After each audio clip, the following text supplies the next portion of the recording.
Los soldados avanzan sobre la multitud que se refugia en unos macizos escarpados. Los huidos lanzan piedras de molino. Disparan mosquetones viejos. Se enfrentan a pecho descubierto con la tropa que los aniquila. Unas mujeres se suicidan lanzándose con sus hijos en brazos. La victoria es clara, contundente, una masacre. Los supervivientes son arrastrados hasta el mar. En las costas, los barcos recogen a los que van a ser expulsados. Extrañamente, las playas están repletas de gente como si se tratara de una fiesta. Los ancianos son llevados en brazos hasta las barcas. Unos gritan de alegría por ir a la tierra prometida, abandonando así un país que los persigue y los condena. Otros lloran lo que dejan atrás, la tierra de sus antepasados. Los rumores se extienden. Se dice que los barcos no son seguros, que los capitanes echan al mar a los pasajeros incómodos. Les han robado durante el camino. Les roban en la playa, les roban en los barcos. Afirman que en las costas de enfrente les esperan mayores males, que tribus nómadas del norte de África les atacan, les asaltan, les violan y les asesinan. Dicen que es el castigo por sus pecados. Pero, ¿qué han hecho todas estas personas para sufrir esta inusitada serie de castigos? ¿Qué han hecho para ser arrancados de su tierra y ser expulsados a unos lugares que ni conocen ni han visto jamás? Esta es la crónica que explica las claves de una expulsión de varios cientos de miles de personas que se realizó de 1609 a 1614 en todo el territorio peninsular. La expulsión de los moriscos.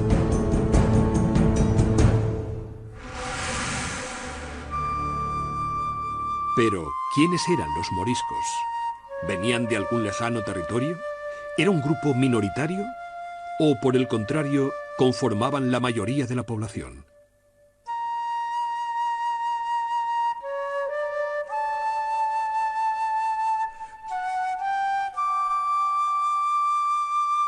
Los moriscos eran descendientes de los habitantes de Al-Ándalus, territorio de la península ibérica que estuvo bajo poder musulmán entre los años 711 y 1492. En este período, muchos antiguos cristianos adoptaron la lengua árabe y se convirtieron a la religión musulmana.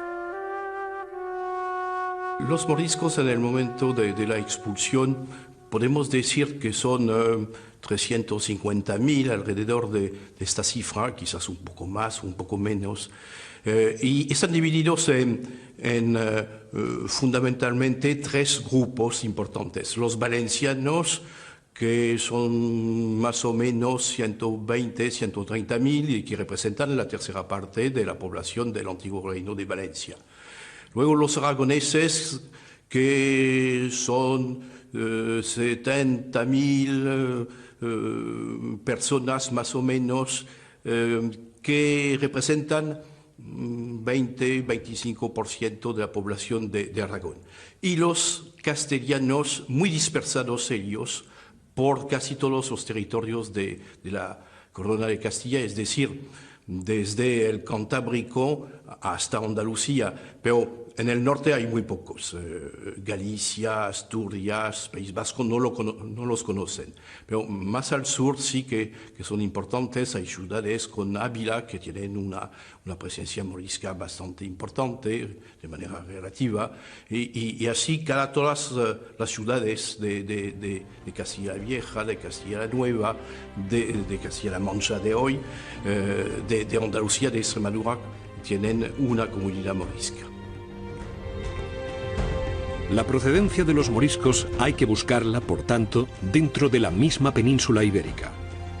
No venían de fuera, más bien todo lo contrario. Se trataba de familias que, generación tras generación, llevaban muchos años, muchos siglos en el territorio peninsular. Habían nacido en estas tierras, habían crecido en estas tierras y habían visto nacer y crecer a sus hijos en estas tierras. Fueron inicialmente el grupo mayoritario. Habitaban la mayor parte del territorio frente al grupo reducido de conquistadores cristianos ubicados en el norte de la península. Las fuerzas cristianas fueron avanzando sobre Al-Ándalus y ocuparon sucesivamente amplios territorios del Valle del Duero, del Ebro y del Tajo. Finalmente, Levante, Murcia y Andalucía. Algunos de los habitantes de las tierras conquistadas huyeron hacia el sur o se desplazaron al norte de África. Otros quedaron bajo dominio cristiano y mantuvieron su religión musulmana. Se les llamó mudéjares, los domesticados. Eran musulmanes que quedaron en tierra de cristianos.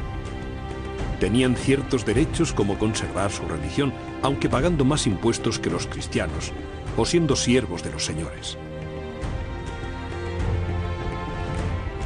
Más tarde, cuando fueron obligados a convertirse al cristianismo, se les denominó cristianos nuevos de moros. El pueblo los llamó moriscos, término que se impuso. Mudéjar en realidad quiere decir domesticado, es decir, es una palabra árabe adaptada por los conquistadores cristianos en el sentido de que se han domesticado la población mora, se puede decir perfectamente, por lo que he dicho de que no hay intención ofensiva, y se les deja a estos moros una amplia área de libertad, de culto, de institución, de derecho y de costumbres. Las cosas luego irán mermando conforme avance cronológicamente el tiempo y conforme avance la desigualdad numérica, es decir, conforme se vaya equilibrando, y acabarán estos moros practicando el Islam siendo obligados a bautizarse por la fuerza, y por tanto se iniciará el llamado drama morisco, que califico de drama porque, siendo bautizados sin su voluntad, en general evidentemente, la Iglesia y las autoridades eclesiásticas acordaron dar por válidos estos bautismos, y eso es un drama individual, también colectivo, pero evidentemente cuando se tocan las creencias de una persona se toca más que su físico.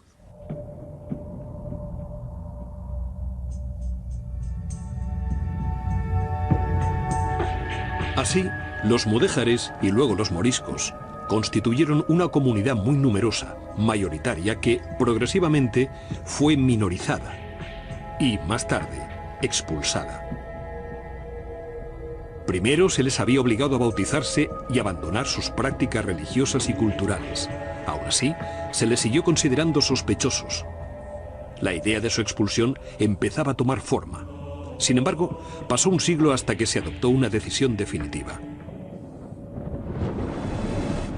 Uno de los hechos más sobresalientes, más sorprendentes, cuando uno se acerca al fenómeno de la expulsión de los moriscos, es que se trata de una decisión que en principio se toma, o por lo menos se intuye, en el año 1582, y de hecho se retrasa hasta el año 1609.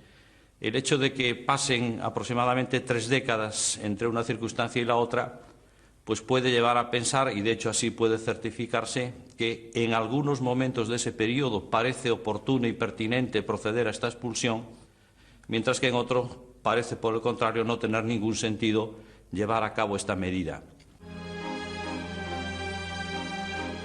En el año 1609, durante el gobierno del duque de Lerma, valido del rey Felipe III, la medida se adoptó.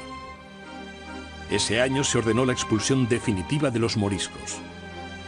Alrededor de 300.000 se vieron obligados a abandonar la península y con ella la mayor parte de sus pertenencias, de sus talleres, de sus cultivos, de sus casas, de sus orígenes. Atrás quedaron muchos años de convivencia, a veces apacible, a veces agitada con los pobladores cristianos. Atrás quedó un amplio y rico legado cultural y científico. Atrás quedó un gran acervo de conocimientos agrícolas y artesanos. Atrás quedó la historia de una expulsión cuyas consecuencias fueron tan amplias como profundas. Felipe III sucedió a su padre, Felipe II, en 1598 y tuvo que afrontar una situación bastante difícil porque, por ejemplo, la situación en Flandes, es decir, en lo que es hoy Bélgica y Países Bajos, era preocupante con parte de la población sublevada. y se encuentra con así distintos frentes en el Mediterráneo también, con preocupación con las relaciones con, en particular, Marruecos, porque muere el rey de Marruecos, el soldado, muere en 1603. Entonces, una situación bastante compleja y podemos añadir una epidemia de peste particularmente fuerte que azota a casi toda España entre 1597 y 1602. Con lo cual, Felipe III tiene que pensar en una situación difícil cómo mantener la reputación de España. Y es en este marco cuando se examina la posibilidad de expulsar a los moriscos, medida que está en los planes desde hace algún tiempo. Hay partidarios y adversarios, y Felipe III se inclinó pronto por la expulsión.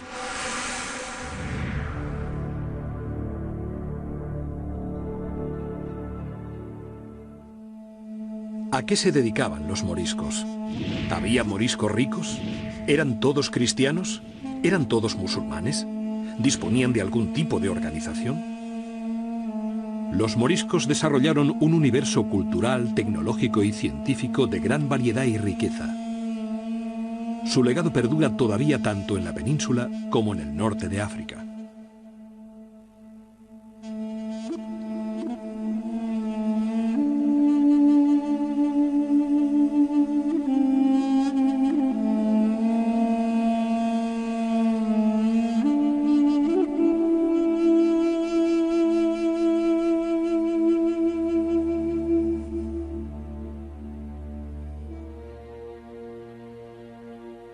Todos son uno en el mal. Con esta afirmación, el clérigo valenciano Jaime Bleda, uno de los grandes partidarios de la expulsión, intentaba unificar a todos los moriscos. Era una acusación normal y frecuente entre los detractores de la población morisca. Y era también una aseveración imprecisa, injusta, prerracista.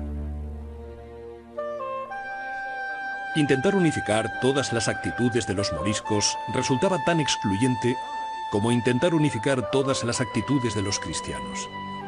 No existió un bloque en ninguno de los dos casos, aunque todavía hoy hay extremistas que lo afirmen. Existían moriscos dedicados a las tareas agrícolas, muchos. También había destacados zapateros, curtidores u orfebres. Otros fueron médicos, literatos e incluso algunos llegaron a ejercer como inquisidores. Además, aunque eran una minoría, también podemos hablar de moriscos ricos, poderosos, respetados.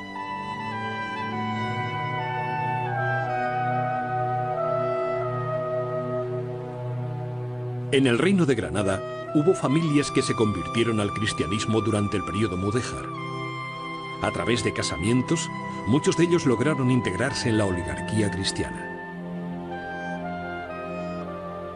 Una de las miradas diferentes que podemos echar a la historia de los moriscos granadinos es la que nos lleva a las familias colaboracionistas. Es decir, no todos los elementos moriscos, ni musulmanes, mejor dicho primero, después moriscos, sufrieron la expulsión ni sufrieron una condición de humillación sistemática, sino que hubo una serie de familias que colaboraron activamente con la monarquía, de grada o por fuerza, pero que obtuvieron a cambio, lógicamente, una serie de mercedes, una serie de beneficios que los situaban como intermediarios entre la comunidad morisca y la corona y, por tanto, les permitía no solo mantenerse, sino incluso aumentar su poder y su riqueza.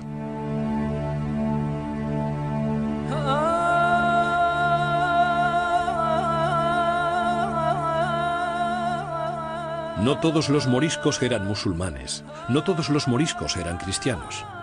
Por un lado, aquellos convertidos forzosamente carecían de la intención y de los medios para profesar el cristianismo. Por otro, la constante persecución y la progresiva desaparición de la élite religiosa musulmana produjeron un empobrecimiento de la memoria de la comunidad.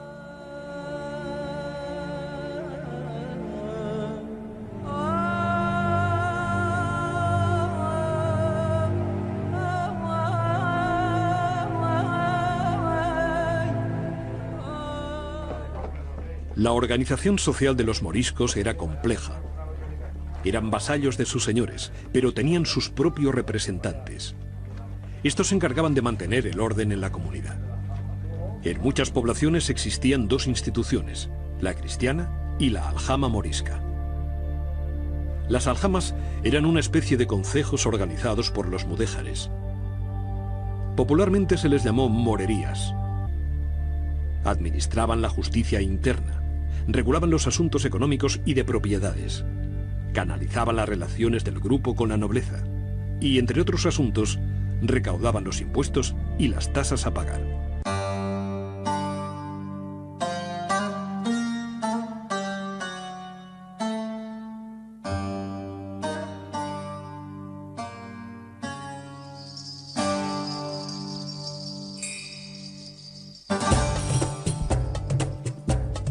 La especialización, o mejor dicho, la reducción de sus trabajos llegó más tarde, y de forma obligada, como una imposición, mediante prohibiciones y regulaciones de todo tipo. Esta fue la manera en que las autoridades cristianas impidieron a los moriscos desempeñar ciertos oficios. Los artesanos cristianos fueron uno de los grupos profesionales más xenófobos con los moriscos. Su rechazo adquirió mayores dimensiones en las disciplinas profesionales en que los moriscos eran competidores suyos. Incluso intentaron imponer estatutos de sangre en sus cofradías y en sus gremios. El objetivo era claro: impedir la entrada de trabajadores con orígenes no cristianos.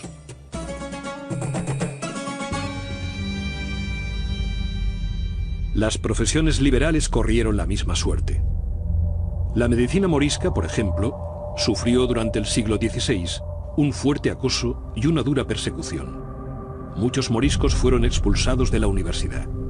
A otros se les impidió directamente el acceso. En este escenario, las falsificaciones fueron recurrentes, y así muchos se hicieron pasar por cristianos viejos. La situación era sin duda paradójica. Los médicos musulmanes habían sido muy solicitados por reyes y obispos cristianos. Pero ahora eran perseguidos aunque su medicina, práctica y de observación era excelente. Incluso el propio monarca Felipe III, el rey que expulsó a los moriscos, fue salvado de la muerte en su niñez por un médico morisco. A través del mundo árabe, Europa se benefició de importantes avances en diferentes campos científicos. Sin los astrolabios y las brújulas no hubieran sido posibles los viajes oceánicos. Sin el cero, las ecuaciones y los algoritmos no se hubiera conseguido el desarrollo del sistema económico. Sin el papel y las tintas, la revolución de la imprenta no se hubiera alcanzado. Sin los traductores de Toledo, muchas obras científicas y filosóficas de la antigüedad hubieran desaparecido.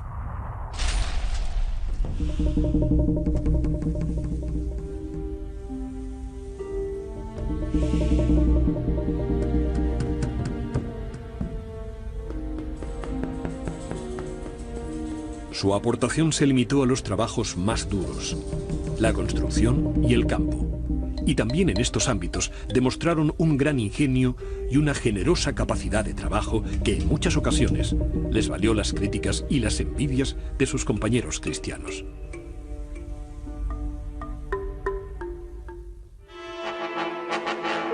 Los nobles eran conscientes del importante aporte de la comunidad morisca. Un dicho castellano apuntaba: quien tiene moro, tiene oro. Es decir, un señor con vasallos moriscos solía acumular grandes riquezas. Era un señor próspero, rico, afortunado.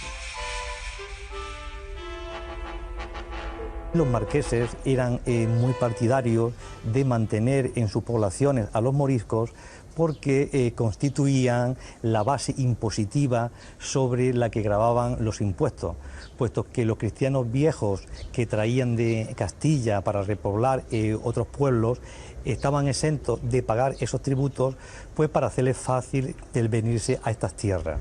Mientras que los moriscos, a cambio de que se quedaran en sus ancestrales tierras, tenían que costear al marqués pues las guerras que estos hacían y otros gastos.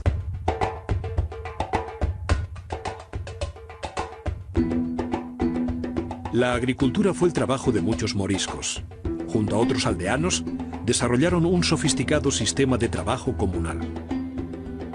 Reparar las acequias, aplanar los caminos, distribuir los riegos, todos colaboraban, todos se beneficiaban.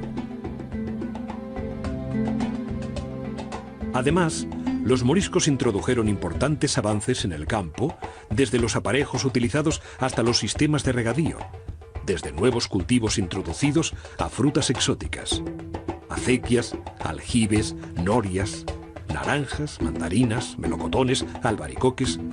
El legado árabe está aún presente en el campo español. Los moriscos, como musulmanes que en su día fueron, que como es conocido cultivaron muy bien las tierras y que el sistema de la irrigación también lo practicaron mucho, hoy quedan vestigios de esas acequias, de esas canalizaciones que permitía llevar el agua de este río de Almanzora a las tierras áridas del entorno, y supieron crear un vergel, un oasis en torno a este castillo. Son vestigios que hoy día todavía persisten. De hecho, Cueva de la Almanzora, hasta la actualidad, ha sido en esta comarca, y no solo en ella, sino en toda Almería, un ejemplo de agricultura característica de una zona árida, y es una huella directamente de los moriscos que en su día vivieron en este pueblo.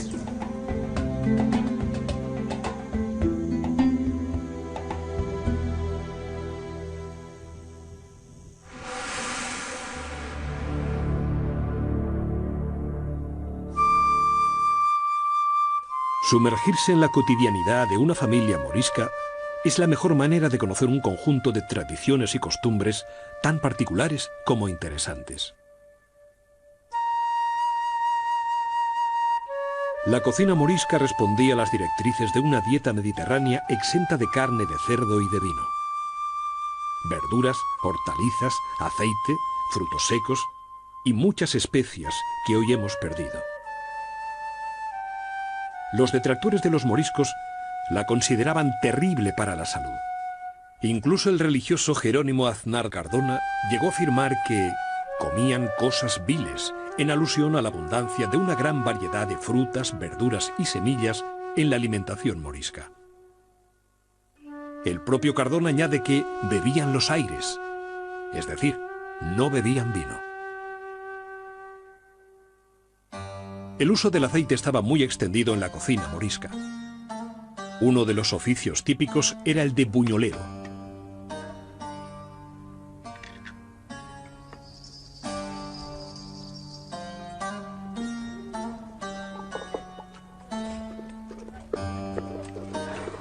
La conservación y la confitura de frutas también era algo habitual.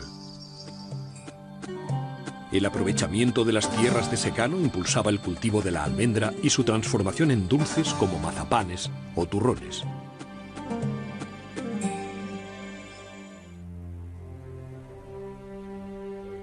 Las charlas o las partidas de ajedrez llenaban gran parte de las horas de esparcimiento de los moriscos.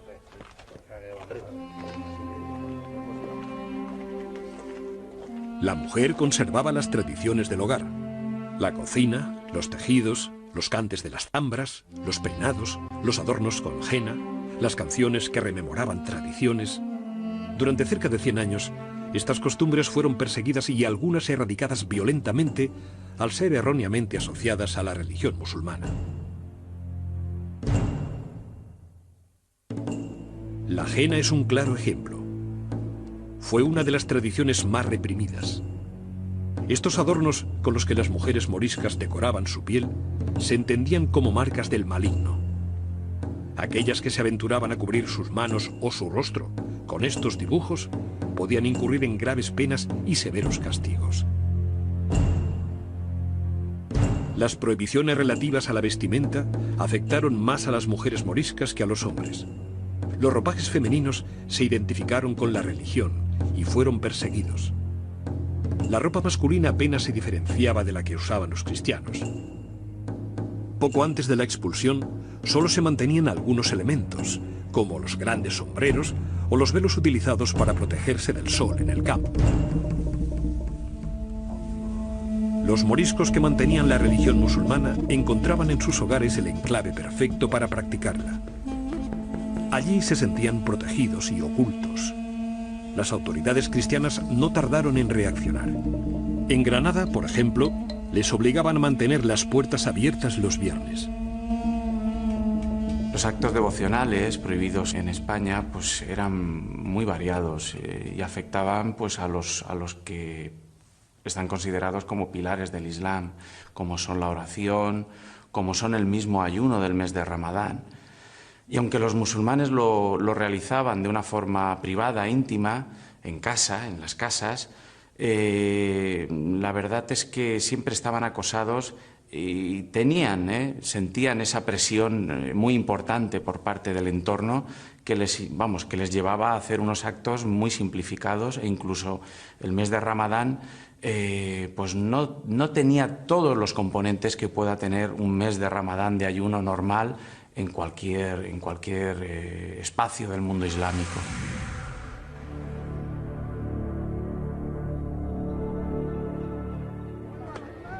Muchas veces fueron mentiras. En otros casos, imprecisiones. También rumores y habladurías. Y en la mayoría de ocasiones, una absoluta incapacidad de comprender unas costumbres y un modo de vida diferentes. ¿Falsificaban moneda los moriscos? ¿La escondían en lugares ocultos? ¿Eran sus costumbres higiénicas y saludables? ¿Poseían armas? ¿Eran traidores y asesinos por naturaleza? ¿Eran libidinosos e incestuosos? Son muchos los tópicos y los arquetipos que circulaban, y circulan aún hoy, en torno a los moriscos.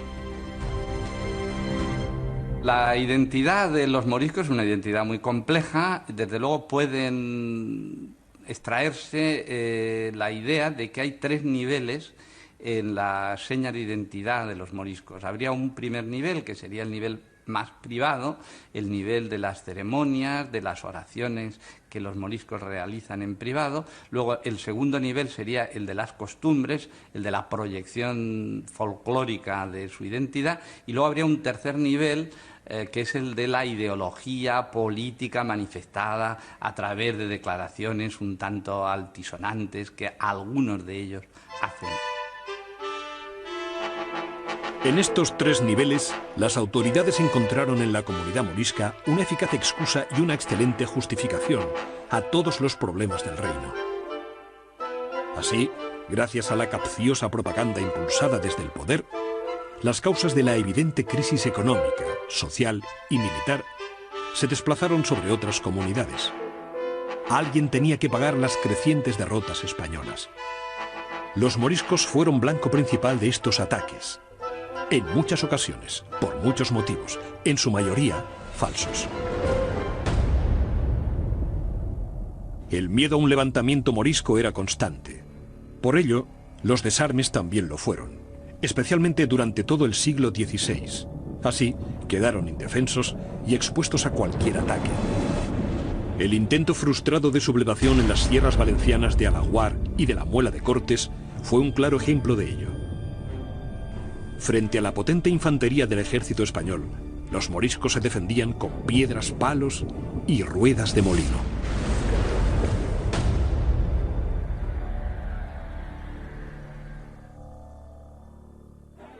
Los moriscos también fueron tildados de ser prolíficos como las ratas y libidinosos como los conejos.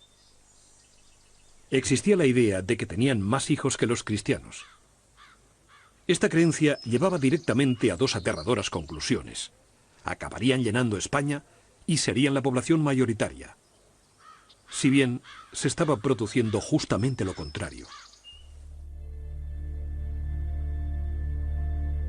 Además, a ellos se unían las ideas de que se casaban antes, no tenían clero, no iban a la guerra y no emigraban a las Indias.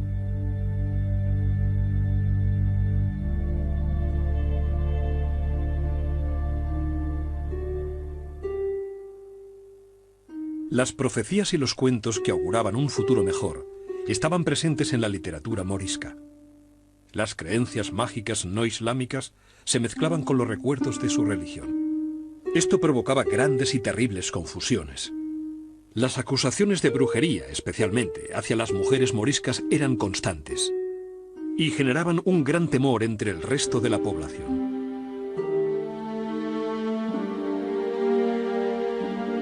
Algunas canciones de cuna de la época así lo muestran, con letras que han llegado hasta la actualidad. Que no venga la mora de dientes verdes, que no venga la mora, ni te despierte.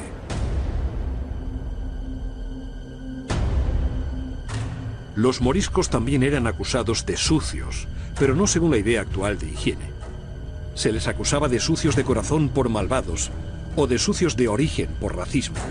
Lo cierto es que se lavaban mucho más que los conquistadores cristianos. Incluso una de las primeras medidas de las autoridades fue cerrar los baños moriscos, unos lugares misteriosos y propios de conspiradores.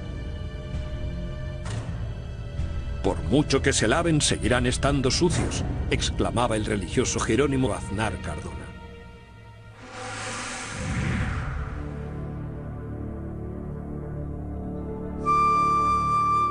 Se les conoce como los libros plúmbeos. Aparecieron enterrados en el Sacromonte granadino. Eran falsificaciones, concretamente unas excelentes y detalladas falsificaciones elaboradas con un sumo cuidado y una gran destreza. Sus autores eran intelectuales moriscos.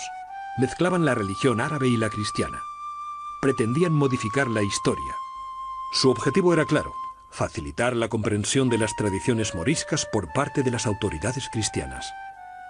Los libros plúmbeos fueron una falsificación que hicieron los moriscos entre los años 1595 y 1599, que consistió en una especie de intento de evangelio nuevo, revelado, donde a las verdades cristianas de siempre se añadían una serie de principios de la religión musulmana, con objeto de crear una especie de sincretismo de religiones que justificara la presencia de los moriscos y de alguna forma evitara su posible expulsión, que en ese momento se estaba preparando. Los autores de los libros plúmbeos no consiguieron su objetivo. Sin embargo, los libros plúmbeos son un claro ejemplo de la capacidad y habilidad de la comunidad morisca. El legado cultural de los moriscos fue amplio y variado. Su impronta está presente en ámbitos tan variados como la medicina, la arquitectura o la literatura. Junto a una medicina oculta, se siguió practicando una medicina popular basada en hierbas y compuestos. En muchos casos, esta sabiduría pasó de generación a generación, de madres a hijas. Las mujeres eran, pues, quienes la practicaron. Y este privilegio les valió un duro castigo. Muchas fueron acusadas de brujería. Las formas mudéjares continuaron presentes en la arquitectura morisca. Castillos, palacios e iglesias de todo el territorio de Aragón, Valencia, el Reino de Murcia y Granada fueron edificadas por mano de obra morisca. Sus trabajos están realizados básicamente con ladrillo, adobe, artesonados de madera y decoraciones de yeso. Y fueron también estos materiales los que predominaron en la edificación de sus casas encaladas y dotadas de pocas ventanas.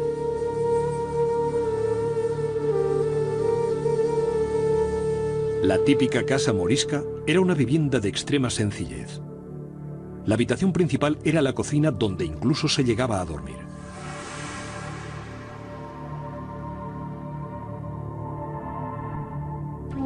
Este estilo de edificaciones, tanto en su concepción como en su apariencia, se puede todavía percibir en muchos pueblos de España. La impronta del estilo morisco sigue latente en sus barrios, en sus calles y en sus viviendas.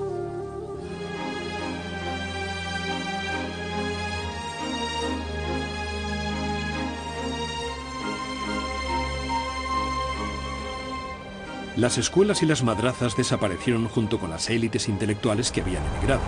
Los baños, auténticos símbolos identitarios de la comunidad morisca, se cerraron o abandonaron. Las bibliotecas habían sido destruidas durante la conquista y los libros quemados. El uso del árabe estaba prohibido. Sin embargo, los moriscos fueron capaces de desarrollar una literatura en clave llamada literatura aljamiada. Conservaba los caracteres árabes, pero las palabras y sus significados eran castellanos.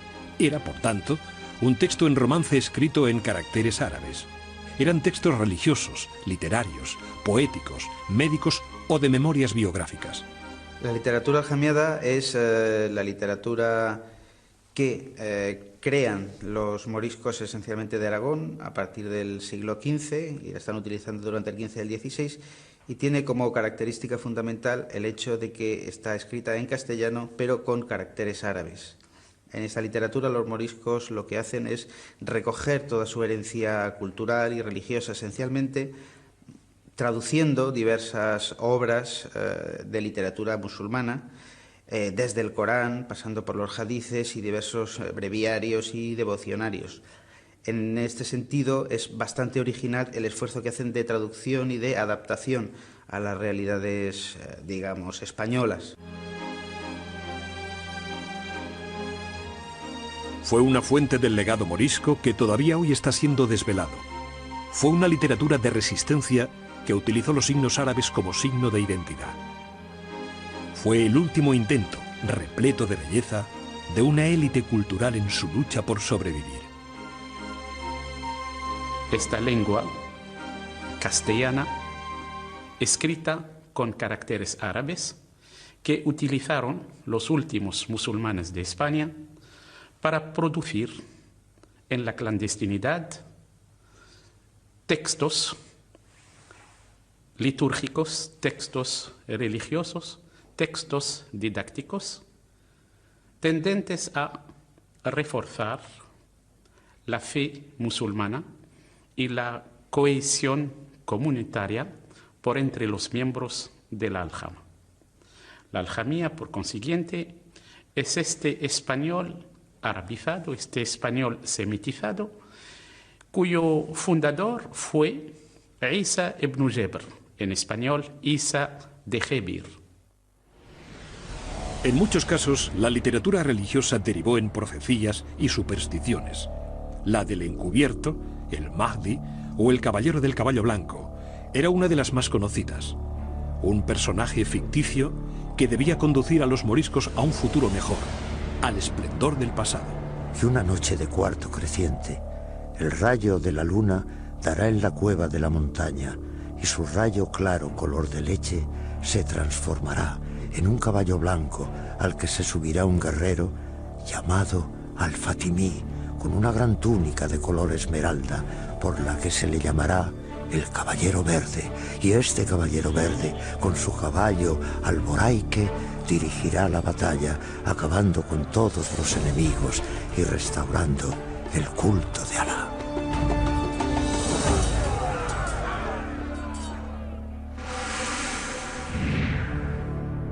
Pero, ¿por qué fueron expulsados los moriscos? ¿Qué hubiera sucedido si la expulsión no se hubiera producido? ¿Se podía haber evitado? Resulta muy complicado, casi imposible, señalar una única causa para explicar la expulsión de los moriscos. Solo la justificación oficial de las autoridades cristianas, esgrimida por una escuela de historiadores hasta la actualidad, podría servir. La imposibilidad de asimilar a la comunidad morisca.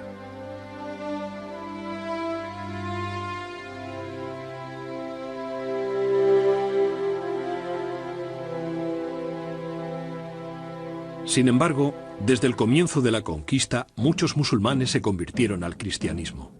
A partir de la Reconquista, sabemos que de alguna manera la conversión era un poco, entre comillas, forzada o te iba. Y entonces, claro, la mayoría pues optó, esta era su tierra, esta era su familia, esta era su vida, optó por quedarse. Y lógicamente pues se convirtieron. En los primeros tiempos, pues seguramente la conversión era más bien de palabra que en realidad. Era un poco aparentar, pero poco a poco fueron convirtiéndose en auténticos cristianos. Pero esta conversión fue tan solo un bálsamo efímero. El cambio de fe de estos nuevos cristianos no fue suficiente. En 1609, el rey Felipe III ordenó la expulsión de los moriscos de sus reinos. Se pretendía erradicar con cualquier resto del pasado musulmán de todo el territorio de la península ibérica. En algunos casos, no obstante, fue necesario llevar a cabo hasta 3 intentos de expulsión de los moriscos de un mismo lugar. El pueblo de Villarrubias de los Ojos, de Ciudad Real, es un claro ejemplo. Villarrubia de los Ojos es un caso muy interesante, porque es un pueblo pequeño del campo de Calatrava, en La Mancha, y resulta que la mitad de la población pues eran moriscos, ¿no? Muy bien asimilados, parece que no había conflictos locales, nada fuera de lo normal en cualquier pueblo, digamos, de La Mancha. Cuando llegan las expulsiones se quedan muy sorprendidos porque creen que van a quedar exentos por estar tan bien asimilados, se creen cristianos, católicos, y se les cae como una bomba el bando de expulsión.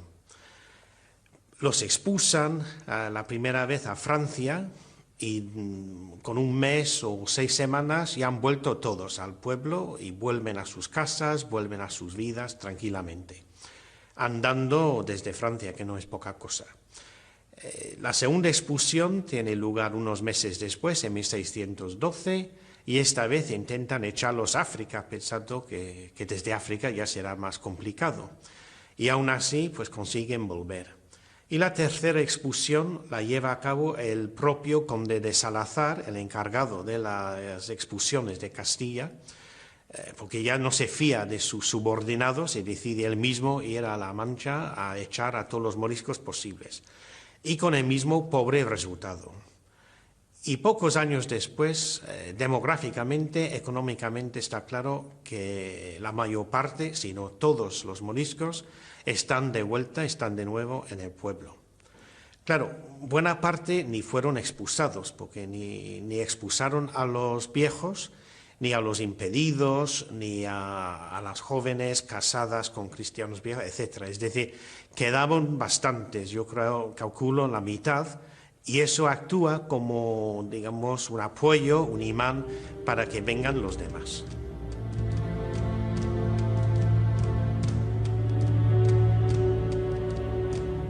Muchos moriscos del pueblo de Villarrubias de los Ojos nunca se marcharon. Otros simplemente regresaron poco tiempo después. Su asimilación con el resto de aldeanos era total. La población cristiana les apreciaba y su ayuda para burlar el decreto real fue decisiva. Sin embargo, este es tan solo un caso excepcional.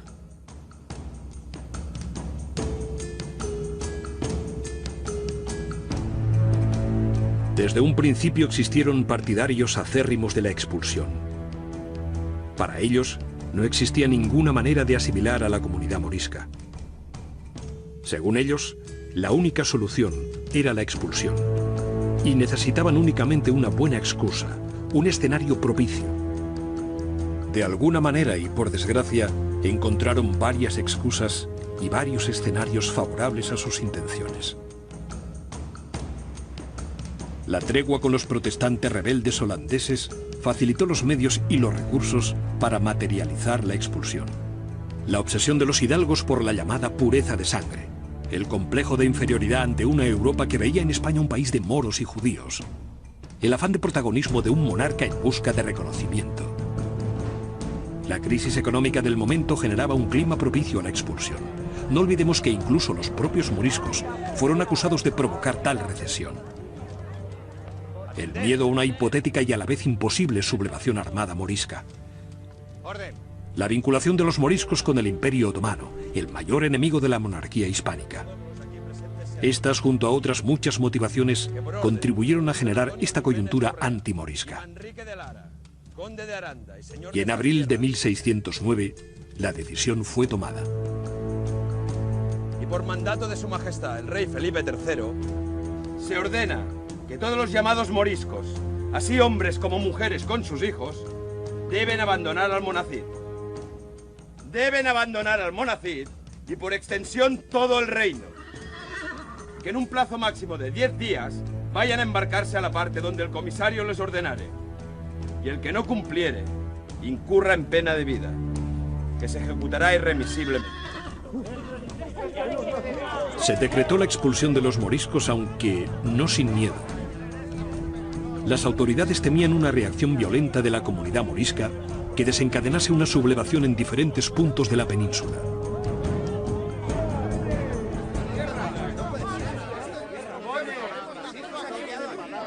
El gobierno de la monarquía tenía realmente miedo a que los moriscos fueran a sublevarse aprovechando la expulsión que se había decretado por Felipe III.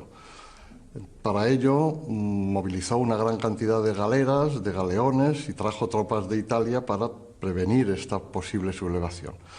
Sin embargo, sorprendentemente, los moriscos se embarcaron en orden sin ofrecer resistencia y se llegó a pensar incluso que había sido una movilización innecesaria. No obstante, a finales de octubre, un mes después del inicio de la expulsión, los moriscos de dos zonas importantes del Reino de Valencia, una al interior de la actual provincia de Valencia, en torno al Valle de Ayora y la Canal de Navarrés, y otros en los valles próximos a la costa de Denia y de Javia, se sublevaron. Entonces el gobierno tuvo que plantearse la solución de este problema. Los alfaquíes les habían alentado con profecías que auguraban un éxito de su lucha. Así, los sublevados pretendían resistir hasta la primavera, esperando una sublevación más general o incluso que el rey concediera su permanencia en España. El desenlace fue muy diferente. Armados básicamente con hondas, piedras o ruedas de molino atravesadas con palos, acabaron rindiéndose ante las fuerzas del ejército de la corona. Desde allí, fueron conducidos hasta las costas para proceder a su embarque. Apuraban sus últimos días en el territorio peninsular. Ya nada podían hacer. Su expulsión era inminente. 300.000 moriscos abandonaron la península en 1609. Otros ya lo habían hecho antes.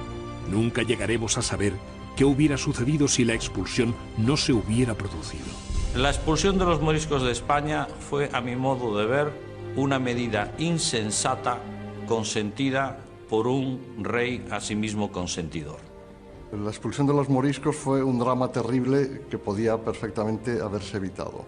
Si se dio fue porque Felipe III tenía un enorme afán de protagonismo, de prestigio, y los moriscos se entretuvieron en vanas conspiraciones que no iban a llegar a ningún sitio.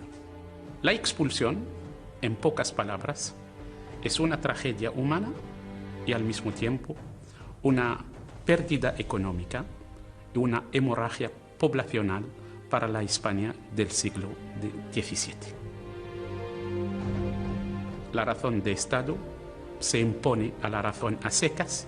La expulsión de los moriscos desde la historia del enfrentamiento en el Mediterráneo significa que de la península ibérica el mundo español se traslada al lado de todo el Mediterráneo y en gran medida el Mediterráneo vuelve a ser nuevamente un mar dominado por las influencias españolas como consecuencia de que los moriscos se instalan a lo largo de todo el mismo.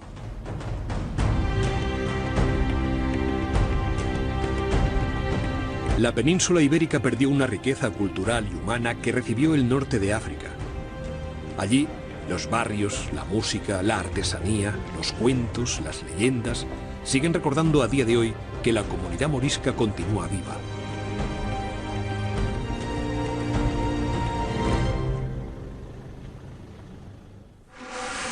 Unos 80.000 moriscos llegaron a la regencia de Túnez. Después de varios desembarcos catastróficos en las playas de Orán, donde la comunidad morisca fue asaltada por tribus nómadas, el poder otomano organizó el recibimiento de los recién llegados. Se crearon barrios nuevos y pueblos enteros para acogerlos. La llegada de los moriscos era, sin duda, sinónimo de prosperidad, desarrollo y riqueza. Con su ayuda, se pretendía mejorar la industria, la agricultura y la artesanía de la zona. Lo consiguieron. En el momento de la llegada de los españoles, gobernaba en Túnez Osmende, un rey muy amable, muy generoso, muy tolerante, y vivía en Túnez todas las minorías. Había judíos, cristianos y también musulmanes. Les acogió, estaba contento el rey, porque esa minoría que llegaba era adinerada y de calidad. Eso es lo que necesitaba, porque Túnez era un país primario que salía de una guerra, de unas epidemias, poca población, y esa gente para él iba a cambiar toda la vida cotidiana de Túnez, en todos los sentidos. menos oficios, mercados, se crearon nuevos mercados para ellos, la élite muy adinerada se quedó en la capital y casi algunos se quedaron también con él en el palacio, trabajando con él. Y los demás ya fueron esparcidos, labradores, comerciantes, se fueron un poco al norte y al sur. La gran riqueza y el florecimiento que la llegada de los moriscos generó en los territorios del norte resulta algo evidente. Hoy el interrogante es otro. La incógnita es más evidente. La respuesta se muestra más difícil. La pregunta es más sencilla. ¿Cómo hubiera sido ese espacio de convivencia en una España que pudo ser y no fue?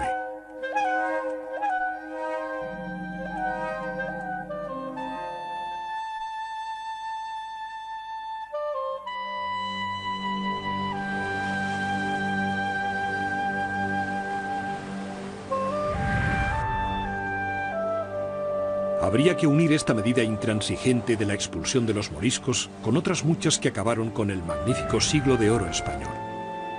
Comenzó una larga decadencia. El imperio no se hundió solo militarmente por la cerrazón de unos gobernantes empeñados en ganar guerras imposibles.